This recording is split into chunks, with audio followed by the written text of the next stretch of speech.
জাতীয় থেকে আন্তর্জাতিক, প্রান্তিক জনপদ থেকে নগর, চারপাশে এই মুহূর্তে যা যা ঘটছে তার সবকিছু নিয়ে আমাদের নিয়মিত আয়োজন এখন চারদিক। আপনাদের সঙ্গে আছি আমি নোমান আব্দুল্লাহ। এসএসসি ও সমমান পরীক্ষায় এবার পাশ করেছে ৬৮.৪৫%, যা গেলবারের চেয়ে ১৫% কম। আর জিপিএ 5 পেয়েছে, 5ও কমেছে ৪৩,০০০। ঢাকা বোর্ডে পাশের হার ৬৭.৫১, সবচেয়ে ভালো করেছে রাজশাহী, এবং পাশের হার সবচেয়ে কম বরিশাল বোর্ডে। একজনও পাশ করেনি এমন প্রতিষ্ঠানের সংখ্যা ১৩৪টি। ছাত্রদের চেয়ে ছাত্রীদের পাশের হার বেশি ঢাকা বোর্ডে। এবছর ঢাকা বোর্ডে মোট পরীক্ষার্থী ছিল ৩,৮২,হাজার ৪৯৫ জন। চট্টগ্রাম বোর্ডে এসএসসি পরীক্ষায় অংশ নেয় ১,৪১,০৩৩ জন, যেখানে পাশ করেছে ৭২.৭%। জিপিএ 5 পেয়েছে ১১,৮৪৩ জন। তবে ১১টি বোর্ডের মধ্যে সবচেয়ে ভালো করেছে রাজশাহী বোর্ড। এবছর পাশ করেছে ৭৭.৬৩%। জিপিএ 5 পেয়েছে ২২,৩২৭ জন। এবারও সিলেট বোর্ডে পাশের হার ও জিপিএ 5 কমেছে, পাশ করেছে ৭০,০৯১ জন। বিভাগের ৪ জেলার মধ্যে সর্বোচ্চ পাশ সিলেটে এবং সর্বনিম্ন মৌলভীবাজারে। এদিকে ফলাফলে সবচেয়ে পিছিয়ে বরিশাল বোর্ড, পাশের হার ৫৬.৩৮। ময়মনসিংহ বোর্ডে পাশ করেছে ৫৮.২২%। সত্যিকারের অর্থে পড়ালেখা করেছে তারাই হচ্ছে যে জিপিএ 5 বা গোল্ডেন পেয়েছে। যতটা প্রত্যাশা করেছিলাম ঠিক ততটাই ভালো হয়েছে, আলহামদুলিল্লাহ। বিদ্যালয় প্রতিষ্ঠানটি এত ভালো এক অ্যাচিভমেন্ট পেয়েছে, আমরা সকলে খুশি। এক্সপেকটেশন যা ছিল ওভাবেই নাম্বার আসছে। কৃতিত্ব প্রথমেই যাই হচ্ছে আম্মু আব্বুর, তারপরে হচ্ছে আমার শিক্ষক মণ্ডলী। অফকোর্স যখন রেজাল্ট দেখলাম তখন খুশি, আলহামদুলিল্লাহ বললাম। ছেলের ফলাফলে অসম্ভব খুশি, আমি আশাও করিনিও এত ভালো করতে পারবে। আমরা যেভাবে পরীক্ষা নিতে চেয়েছি, যেভাবে গাইড করেছি, এভাবে কাজ করেছে। এদিকে শিক্ষার্থীদের বিদেশ যাওয়ার প্রবণতা, রাজনৈতিক অস্থিরতা সহ নানা কারণে ফলাফলে কিছুটা অবনতি হয়েছে বলে জানিয়েছেন সংশ্লিষ্টরা। মূল্যায়নে কোনো প্রভাব না থাকায় এবং ওভার মার্কিং না থাকায় এবার প্রকৃত পাশের হার পাওয়া গেছে বলেও মত বিশেষজ্ঞদের। উত্তরপত্র মূল্যায়নে আমাদের কাছে, আমরা যখন শিক্ষকদের সঙ্গে যারা সেখানে উত্তরপত্র নিতে আসেন, আমরা সিলেক্ট করে এখানে এসে ওনাদের উত্তরপত্র ওনাদেরকে পৌঁছে দিই হাতে। তখন ওনাদের প্রশ্ন ছিল আমাদের কোনো নির্দেশনা আছে কিনা। আমরা বলেছি যে আমাদের নির্দেশনা বিশেষ কোনো নাই। নির্দেশনা আপনারা শিক্ষক, সঠিক পেলে যা প্রাপ্য তাই দিবেন, যা প্রাপ্য নয় তা দিবেন না। এইভাবে অর্থাৎ মূল্যায়ন পর্বটিও যা হওয়ার যথাযথভাবে সম্পন্ন হয়ে আমাদের কাছে এই ফলাফলটি আমাদের কাছে এসেছে। আমরা সবসময় চাই যে সব শিক্ষার্থী পাস করুক। একটা সিস্টেমে কোনো শিক্ষার্থী ফেল করা মানে কি? ফেল করা মানে হলো তার সিস্টেমটার কোনো না কোনো ঘাটতি আছে। তাহলে আজকে যদি 32% যদি ফেল করে থাকে, তাহলে আমাদেরকে অ্যানালাইসিস করতে হবে যে কেন শিক্ষার্থীগুলো ফেল করছে। আমরা কিন্তু সবসময় চাবো যে সকল শিক্ষার্থী পাস করুক। তাহলে আমরা এমন একটা শিক্ষা ব্যবস্থা চালু করতে চাই, পরিবার থেকে, ফ্যামিলি থেকে, স্কুলের পক্ষ থেকে, সরকারের পক্ষ থেকে, যে সাপোর্টটা কিরকম হইলে শিক্ষার্থী ফেল করবে না। জুলাই আগস্ট আন্দোলন চলাকালে হত্যার নির্দেশ সহ 5টি অভিযোগ গঠনের মধ্য দিয়ে বিচার শুরু হলো শেখ হাসিনা সহ 3 আসামির বিরুদ্ধে। আর এই মামলায় রাজসাক্ষী হলেন সাবেক পুলিশ প্রধান চৌধুরী আবদুল্লাহ আল মামুন। অপরাধের দায় স্বীকার করে আদালতকে বললেন জুলাই গণহত্যার সব রহস্য উন্মোচন করবেন তিনি।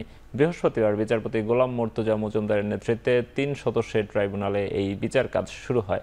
শেখ হাসিনার বিরুদ্ধে শিক্ষার্থীদের আন্দোলন দমনে গুলি চালানোর নির্দেশনা সহ 5টি অভিযোগ আনা হয়েছে। তার সঙ্গে আসামি করা হয়েছে সাবেক স্বরাষ্ট্রমন্ত্রী আসাদুজ্জামান খান কামাল ও সাবেক আইজিপি চৌধুরী আবদুল্লাহ আল মামুনকে। আইন অনুযায়ী 21 দিন পর শেখ হাসিনার বিরুদ্ধে সাক্ষ্য গ্রহণ শুরু হবে। এদিকে ট্রাইব্যুনাল 2-এ আবু সাইদ হত্যা মামলার পলাতক 26 আসামিকে হাজির হতে পত্রিকায় বিজ্ঞপ্তি প্রকাশের নির্দেশ দিয়েছেন ট্রাইব্যুনাল। সারা দেশব্যাপী হোম মিনিস্টার আসাদুজ্জামান খান কামাল এবং আইজিপি চৌধুরী আবদুল্লাহ আল মামুনের নেতৃত্বে সারা দেশে সিভিলিয়ান ছাত্র জনতার উপরে যে আক্রমণ পরিচালনা করা হয়, সেই অভিযোগে প্রথম চার্জটি গঠন করা হয়েছে। গণভবন থেকে শেখ হাসিনা 14 জুলাই তারিখে ঢাকা বিশ্ববিদ্যালয়ের তদানীন্ত ভিসি মাকসুদ কামালের সাথে একটা কথোপকথন এবং 18 জুলাই তারিখে তার ভাতিজা ফজলে নূর তাপসের সাথে আরেকটি টেলিফোন কনভারসেশনে, যেখানে তিনি স্পষ্টভাবে উল্লেখ করেছেন তিনি আইন শৃঙ্খলা রক্ষাকারী বাহিনী এবং সংশ্লিষ্ট বাহিনীগুলোকে সুস্পষ্টভাবে নির্দেশ দিয়েছেন আন্দোলনরত ছাত্র জনতাকে হত্যা করার জন্য, নির্মূল করার জন্য লিথাল ওয়েপন বা মারণাস্ত্র ব্যবহার করে তাদের হত্যা করা এবং নির্মূল করার জন্য, এবং একই সাথে হেলিকপ্টার এবং ড্রোন ব্যবহারের মাধ্যমে। প্রধান বিচারপতি নিয়োগ নিয়ে ঐকমত্যের কাছাকাছি পৌঁছালেও তত্ত্বাবধায়ক সরকার গঠন নিয়ে কোনো ঐক্য হয়নি রাজনৈতিক দলগুলোর। এ নিয়ে ঐকমত্য কমিশনের দেয়া নতুন প্রস্তাব দলীয় ফোরামে আলোচনার পর মতামত দেবে বিএনপি ও জামাত সহ রাজনৈতিক দলগুলো। ফরেন সার্ভিস একাডেমিতে জাতীয় ঐকমত্য কমিশনের সাথে রাজনৈতিক দলগুলো দ্বিতীয় দফার ১১তম দিনে প্রধান বিচারপতি নিয়োগ, তত্ত্বাবধায়ক সরকার ব্যবস্থা ও জরুরি অবস্থা ঘোষণা নিয়ে আলোচনা চলছে। বৈঠকে আপিল বিভাগের জ্যেষ্ঠ বিচারক থেকে প্রধান বিচারপতি নিয়োগের প্রস্তাব দেয় ঐকমত্য কমিশন। জামাত ও এনসিপি সহ কয়েকটি দল এ নিয়ে একমত হলেও 2 জন জ্যেষ্ঠ বিচারপতি থেকে প্রধান বিচারপতি বাছাইয়ের মতামত দেয় বিএনপি সহ বেশ কিছু রাজনৈতিক দল। পরে বিষয়টি মুলতবি রেখে তত্ত্বাবধায়ক সরকারের প্রধান উপদেষ্টা নিয়োগ নিয়ে আলোচনা শুরু হয়। বিচার বিভাগ এবং রাষ্ট্রপতিকে বাদ দিয়ে তত্ত্বাবধায়ক সরকার গঠন করার প্রস্তাব দেয় ঐকমত্য কমিশন। প্রস্তাবে বলা হয়, সংসদ সদস্যদের নিয়ে গঠিত কমিটি ঐকমত্যের ভিত্তিতে তত্ত্বাবধায়ক সরকার গঠন করবে। এ বিষয়ে দলীয় ফোরামে আলোচনার জন্য সময় চায় রাজনৈতিক দলগুলো।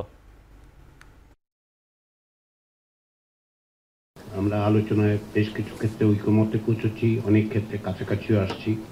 প্রাথমিক পর্যায়ে যে 2 মাসের আলোচনা হয়েছিল মার্চ থেকে মে মাসে, সেখানেও অনেক বিষয় ঐকমত্য হয়েছে, যেগুলো আমাদেরকে কাজে অগ্রসর করার ক্ষেত্রে, অর্থাৎ একটি জাতীয় সনদ তৈরির ক্ষেত্রে আমাদের অনেকটাই এগিয়ে নিয়ে গেছে। কিন্তু পাশাপাশি সেটা হচ্ছে অনেক বিষয়ে একমত হওয়ার পাশাপাশি আমাদের যেটা দরকার সেটা হচ্ছে রাষ্ট্র সংস্কারের জন্য মৌলিক বিষয়গুলোতে এক ধরনের ঐকমত্য প্রতিষ্ঠা করা।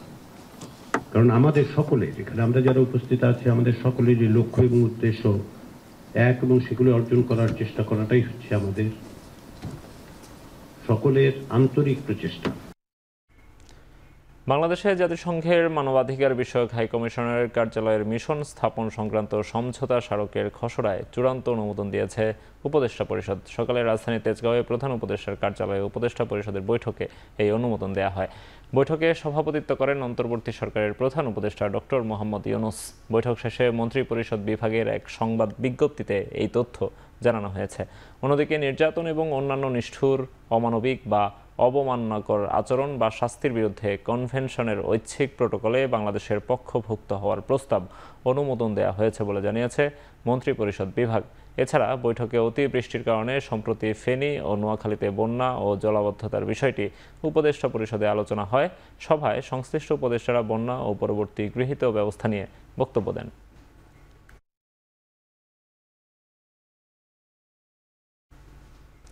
দক্ষিণ পূর্ব এশীয় জোট আসিয়ানের 58তম পররাষ্ট্রমন্ত্রী পর্যায়ে সম্মেলনে অংশ নিতে মালয়েশিয়ার কুয়ালালামপুরে অবস্থান করছেন পররাষ্ট্র উপদেষ্টা মোহাম্মদ তৌহিদ হোসেন। সফরকালে বাংলাদেশ হাইকমিশন পরিদর্শন শেষে সাংবাদিকদের সঙ্গে কথা বলেন তিনি। এ সময় মালয়েশিয়া প্রবাসীদের স্বার্থ রক্ষায় নানা কূটনৈতিক উদ্যোগ চলছে বলে জানান পররাষ্ট্র উপদেষ্টা। বাংলাদেশিদের জন্য মাল্টিপল ভিসা সুবিধা অর্জনেও চলছে আলোচনা। এছাড়াও মালয়েশিয়ায় জঙ্গি সন্দেহে আটক বাংলাদেশিদের বিষয়ে কুয়ালালামপুরের সঙ্গে ঢাকা কাজ করছে বলেও জানান তিনি। এছাড়াও প্রবাসীদের ভোটাধিকার নিশ্চিত করারও ইঙ্গিত দেন পররাষ্ট্র উপদেষ্টা। মাল্টিপল ভিসা নিয়ে আমার মনে হয় আপনারা এই সময় কোনো স্পেকুলেট করেন না, কারণ এটা নিয়ে আমরা কথাবার্তা বলতেছি। লেটস হোপ একটা পজিটিভ রেজাল্ট আছে। 2 হলো যেটা ভোটাধিকার, সেটা নিয়ে কাজ চলছে। প্রত্যেকটা পদ্ধতিতেই দেখা যাচ্ছে যে পার হেড 8,000 টাকা খরচ করলেও গ্যারান্টি পাওয়া যাচ্ছে না।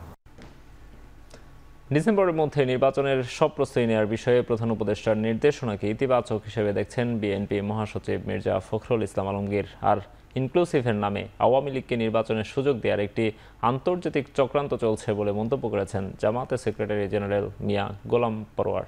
দুপুরে জাতীয় প্রেস ক্লাবে বিএফইউজে ডিইউজে আয়োজিত এক আলোচনা সভায় এসব কথা বলেন তারা। নির্বাচন আর সরকার পরিবর্তনের সময় আসলে পরাশক্তি যে খেলা হয়, সে খেলাও আমরা এখন কিন্তু দেখতে পাচ্ছি। আওয়ামী লীগকে ইলেকশনে স্পেস দেওয়ার জন্য কোন কায়দায় একটা inclusive election, refined Awami League নানান ফিলোসফির নামে বাংলাদেশে নতুন কোনো দরজা ওপেন করার একটা আন্তর্জাতিক চক্রান্ত চলছে, এদেশের মানুষকে ইউজ করে।